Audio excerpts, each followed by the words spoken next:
Although armies and navies have been fighting for thousands of years, air forces are fairly recent. An air force needs airplanes, and the airplane was only invented in 1903. The airplane soon became an important weapon of war.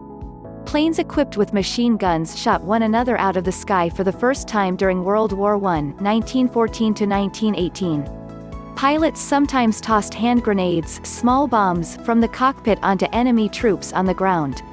What does an air force do? Today, most nations have an air force for their defense.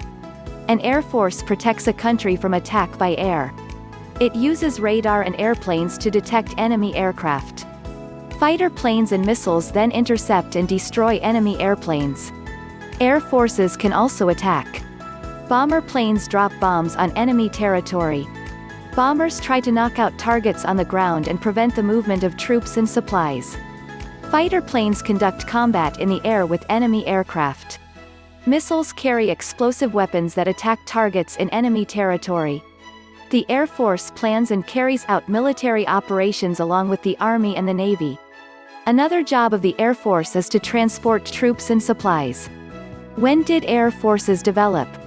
People began to think about the military possibilities of airplanes soon after the airplane was invented.